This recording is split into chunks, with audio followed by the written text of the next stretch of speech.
Hello again, my friends. I hope you're well. I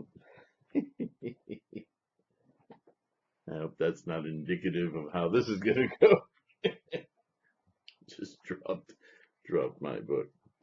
So today we have a short chapter to discuss.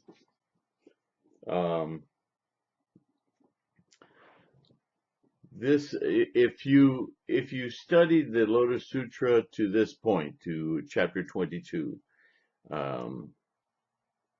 which is in almost all translations of the sutra as we know it today, with the exception of the one from the 1800s from H. Kern. He may have been, I'll have to go back and check. I should have done that before this video. I apologize. But I think that Mr. Kern was working from perhaps more than one source, but I think from a Tibetan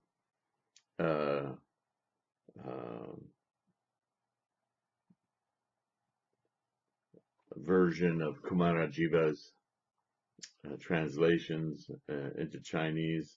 This was before chapter 12 was inserted. The Lotus Sutra developed over time as certain facets were determined to have been inserted rather than part of the original Sanskrit. And there were between Kumarajiva and, I wish I was more facile in the Chinese names, but there were Chinese scholars also involved in with other fundamental documents making the translation into Chinese. Some of them used some of the Tibetan additions and commentaries, whereas others refuted them as not belonging to the original school of thought, the flow of the sutra. And there was some back and forth, and then firmly over time, and we're talking some 50, 100, 150 years, even later, they firmly established the 12th chapter in there. And I think this 22nd chapter also went through some replacement, revision. I think even today, reading H. Kern and looking at this, the 22nd, or in his case, 21st chapter, because they didn't have the 12th chapter included in the translations he was working with. The 22nd chapter, or 21st in his version, simply is just, you really see it as something other. It doesn't follow the form, it doesn't follow the logic, it doesn't follow the language, and I think it was correctly replaced with this other one that wasn't just invented out of the blue. It came from other translations, which were later with scholarship shown to be, yes, that belongs in there at this point. And that is to say that if you read the Kern translation, what you'll find in chapter 22 is suddenly this magical thing happening with incantations of just strange language and so forth. It sounds far more Tibetan-like because Tibetan Buddhism still inculcates into its teachings across the board a lot of folkloric, ancient teachings of their own that have these magical thinking and thoughts and incantations, like spells. And that's actually how he describes them in that chapter, as spells, anyway, I don't want to get into it too deeply, but it's very obvious. And if you pick up a copy and read it, you'll see, you'll ask yourself, probably, well, as I did, what the hell is this? You know, it seems very foreign to what we've been reading so far. So in every other branch or school of scholarship that has translated the sutra, no, everybody has the 12th chapter in it, and nobody has that version of chapter 22 in it. So, very rightfully so, as you read, and you'll make this up for your mind up on this on your own. As we've been progressing through the sutra, it's obvious that since chapter 10, we've been really focused on bodhisattva practice, wouldn't you say? And it takes very determined, defined steps, almost to the point of, yeah, get it, right? But yet every step has good information, new information that solidifies the idea of what it is to be a bodhisattva and to practice in the bodhisattva vehicle, the bodhisattva way to attain the ultimate Buddha way, right? So what chapter 22 becomes is kind of a handoff. In this particular version, it's called Entrustment. And so what Shakyamuni does at this point is says, I've exhausted every way of description and training and method for all of you, the students of this school of thought, of how to effectively practice the bodhisattva way, the bodhisattva vehicle. And so now it's on you. I can do no more. And I was thinking earlier, as I was thinking of doing this video, that it's kind of like there's the problem that we have modern day. And before I get into this, let's just do Daimoku Sancho, okay? I've really been thinking about this a lot, so I need to square up. Nam Myoho Renge Kyo. Nam Myoho Renge Kyo. Nam Myoho Renge Kyo. Okay, so first I want to remind us that the Shakyamuni Buddha repeated several times that we shouldn't be following him or his words to the letter so much as we understand his meaning, and in that regard that we should find the truth in our own way, right? Innumerable means, incalculable means, meaning that every one of us has different karmic triggers, different ways that we work with memory, different ways that we perceive the world, our world. So what combination of words, adjectives, similes, parables, teachings, readings, what will trigger the fundamental truth within all of us? It varies slightly. Not everything means exactly the same thing in the same way with the same profundity to each and every one of us. So this is the lesson of the innumerable means and unfathomable numerous ways in which we all come to our Buddha nature and understand how to practice the Bodhisattva way. And that makes total sense, right?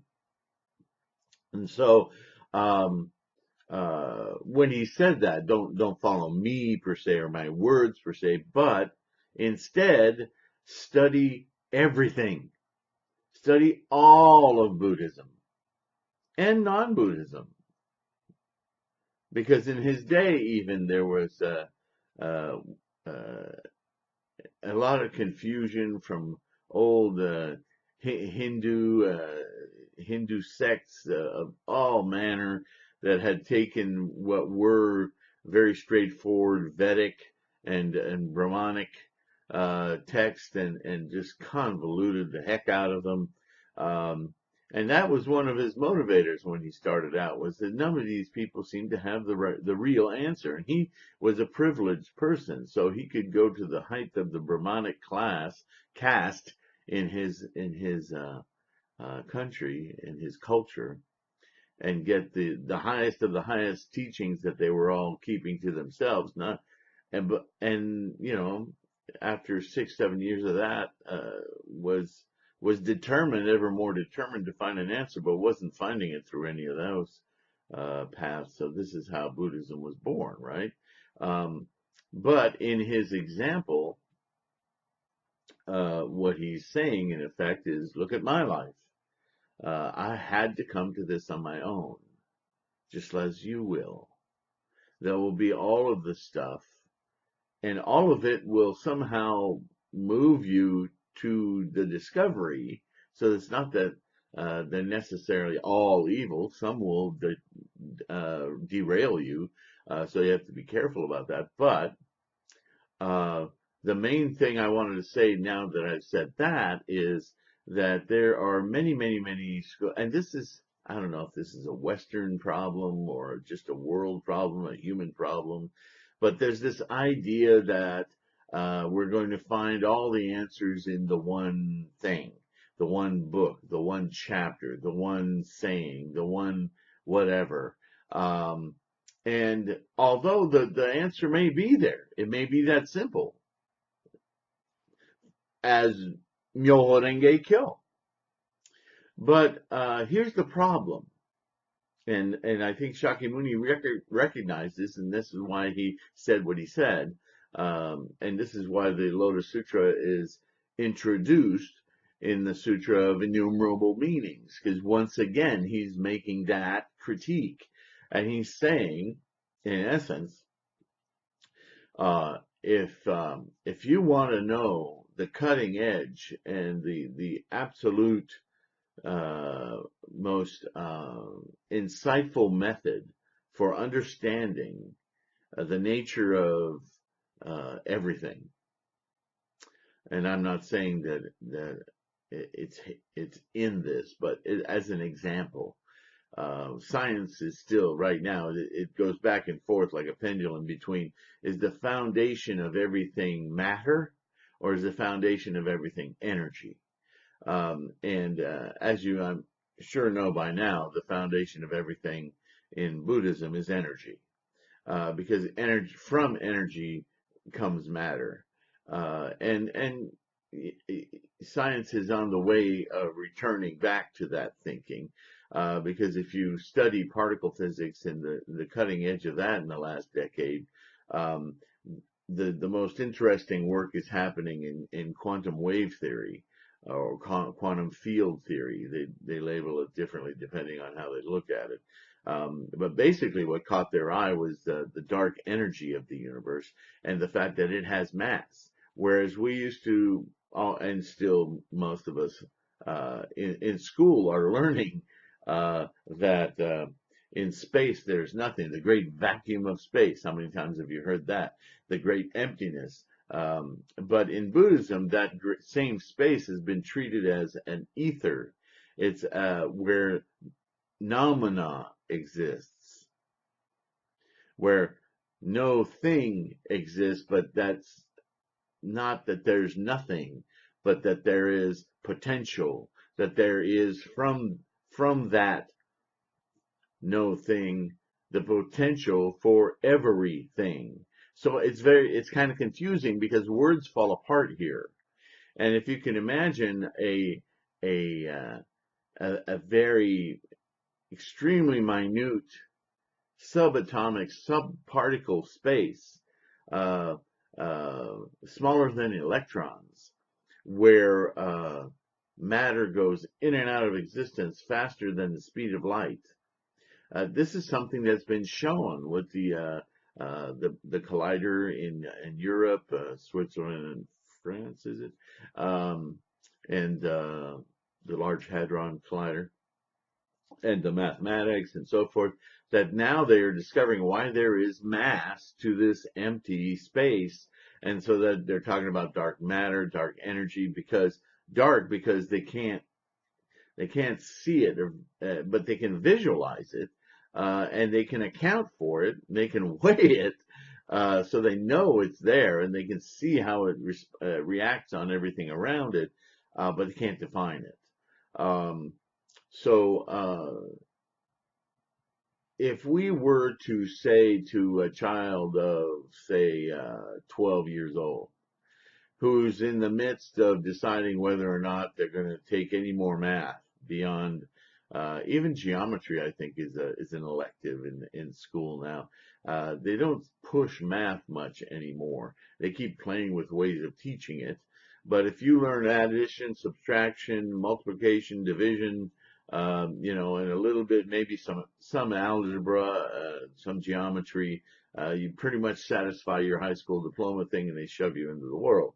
Um, but if you went to one of those students before they even learned algebra, before they even learned geometry, and said, okay, now here's this book on quantum field theory, and it has the answers to everything as far as we know to date. So just study this, and this will give you all the answers. How many people do you think would even finish the first chapter, let alone the book? And even if they did, would they really understand mathematics? Would they understand? They might understand something. Um, the analogy I'm trying to make is that there are many groups, both within Buddhism strictly and outside of Buddhism as lay organizations, groups, and so forth, who will tell you everything's in the Lotus Sutra. You don't need to read anything else. We don't want you to read anything else. Just believe everything we tell you, and all the answers, just keep reading the Lotus Sutra. All the answers are in there. This was something that really annoyed and bothered me from the start, and is the reason why, even though I tried for several years to belong to organizations, because there is a camaraderie, a kind of a support, but when that camaraderie and support doesn't lead you anywhere, when you just stagnate in this repetitive thing, and I need to feel that I understand something fully in order to feel even as though I'm really doing it. Am I doing it right? And everyone looks at you, well, you just keep doing it. That's just so unsatisfactory to me. So I was considered a problem in organizations because I would question stuff. And then I would learn things by going to university libraries and doing a little research, and it didn't take much. And these big answers would happen, and I go, wow, look what I discovered. And the leadership that I would talk to would go, oh, well, I don't know. I've never heard that. Well, I'll have to get guidance on that. Well, what are you studying? Well, I don't know if you should be doing that. And I thought, wow, my confidence was really eroded fast when that started happening. And I was starting to be some push to the fringe, when I had hundreds of members and then suddenly I had a handful of members.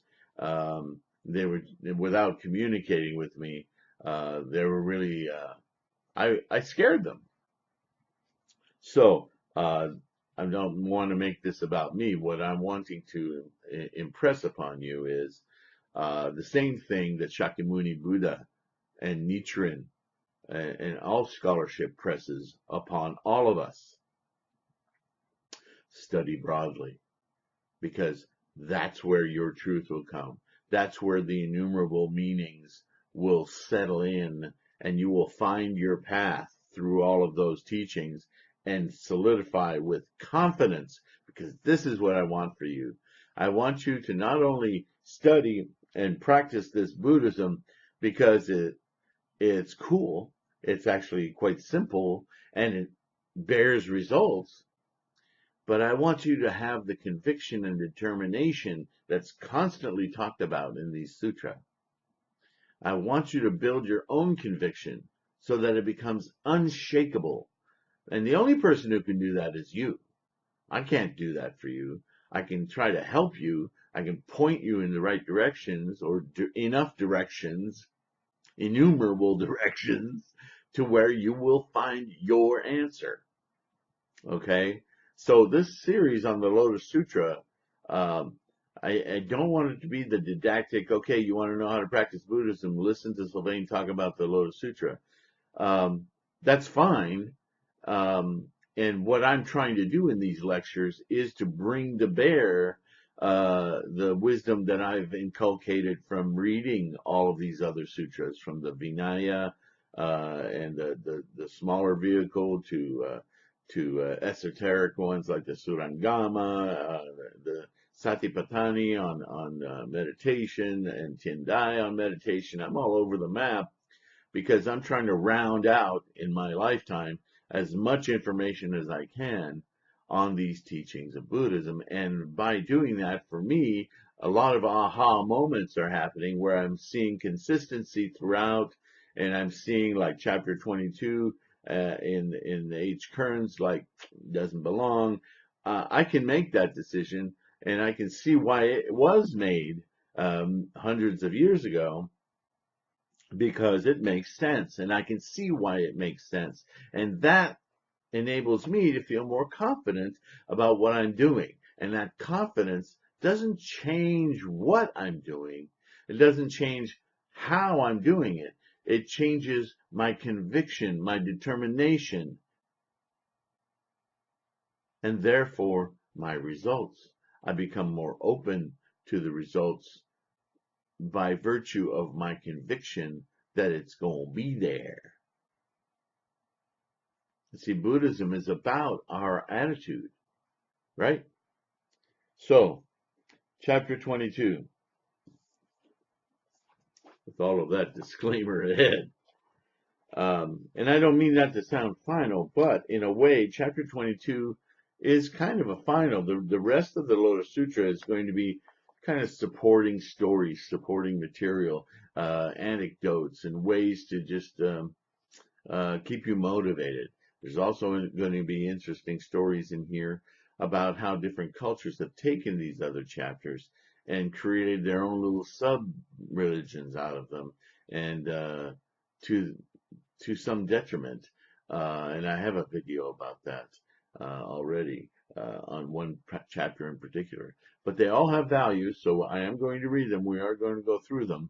But just know that with this chapter 22, you basically have from 10 to 22, and from the beginning to 22. I don't want to exclude. There's a lot of good stuff like in chapter 2 and chapter 3.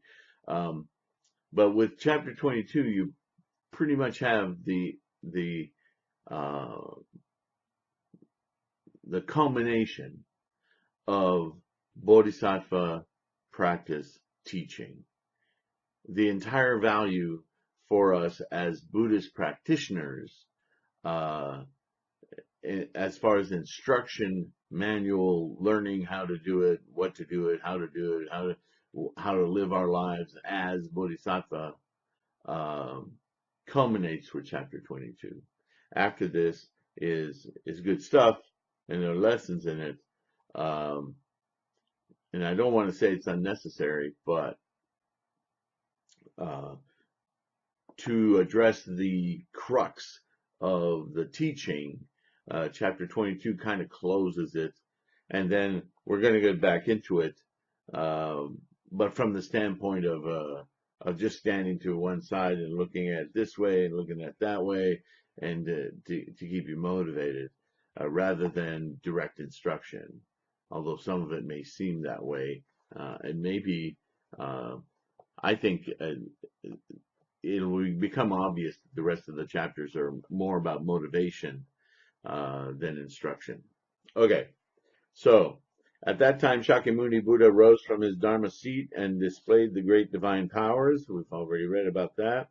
Laying his right hand on the heads of innumerable bodhisattvas, the Great One said, "For incalculable hundreds of thousands of billions of eons I have studied and practiced this rare Dharma of supreme awakening." In other words, I've been a bodhisattva.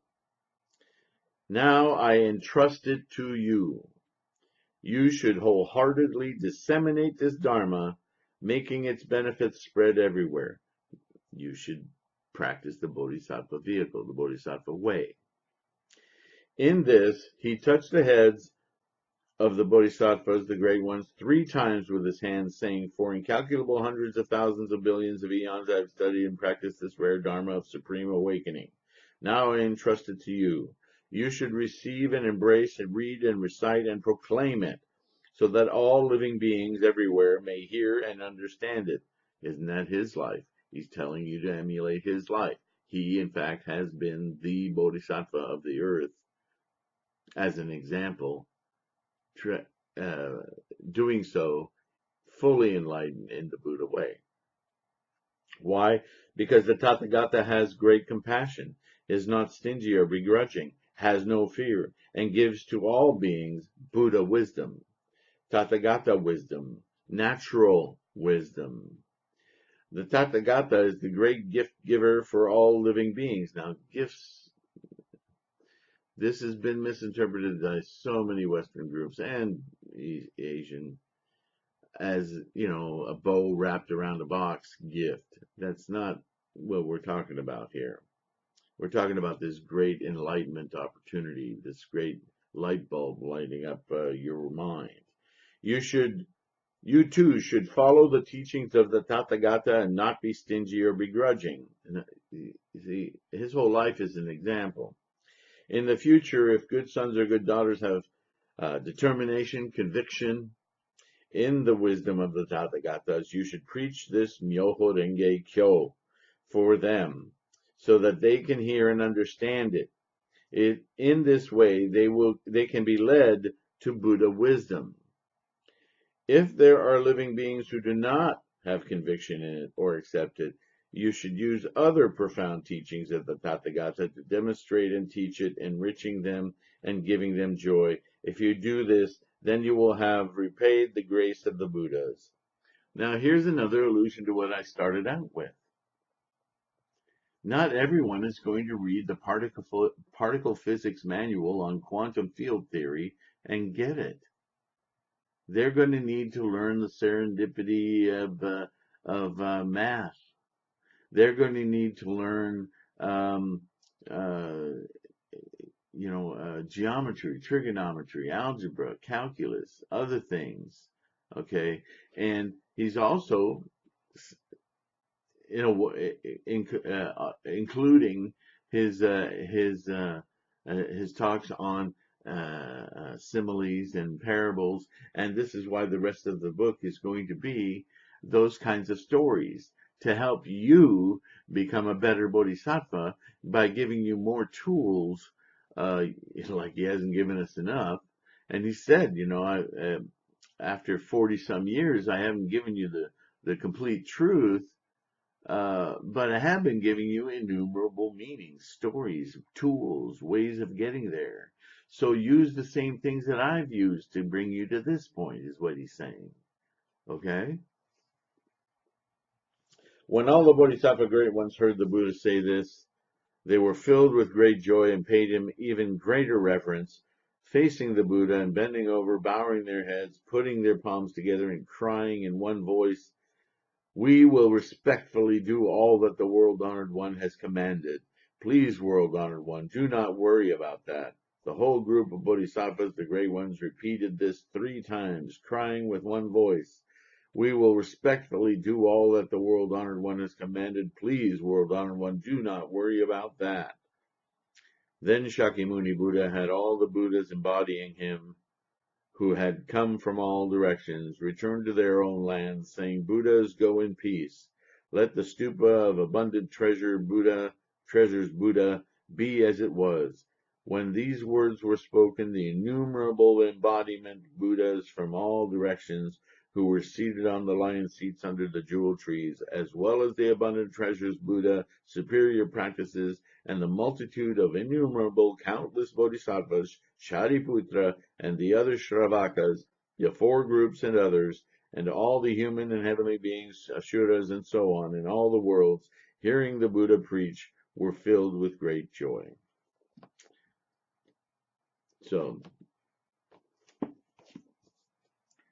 the next chapter has a lot of issues about it, so I may dedicate some time on it. but I don't want to take away from this chapter. You can see just from reading it, it's short. Um, it's definitely a running back play. The quarterback Shakyamuni just turned to his side and handed off the Bodhisattva teachings to us, the Bodhisattvas of the earth. Use me as an example, he says. Look at the nature of my life and how I've had to bring all of you to this.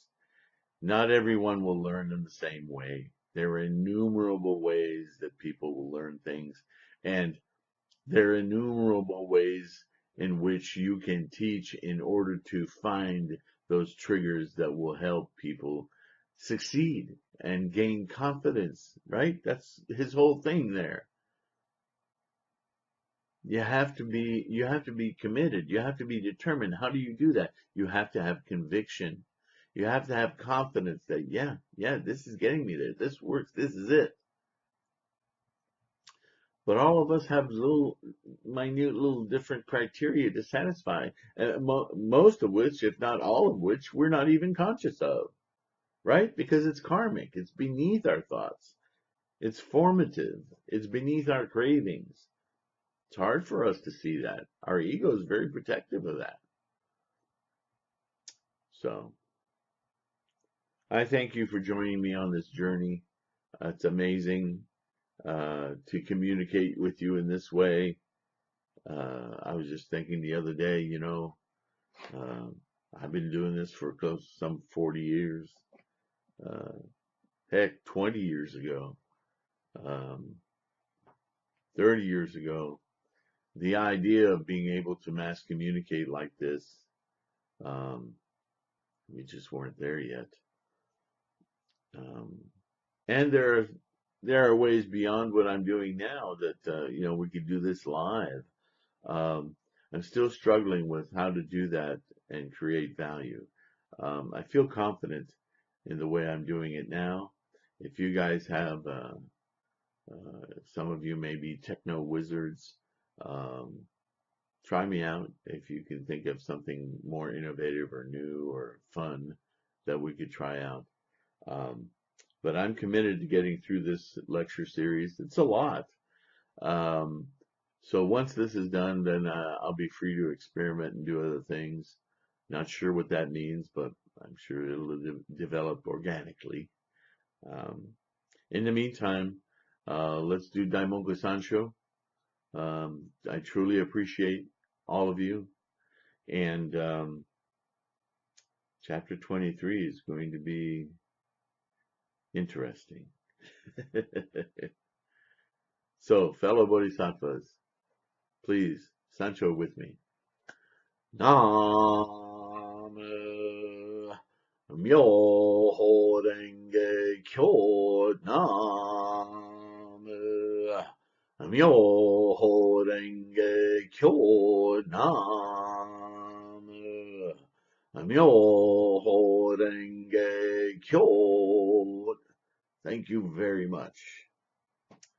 See you soon.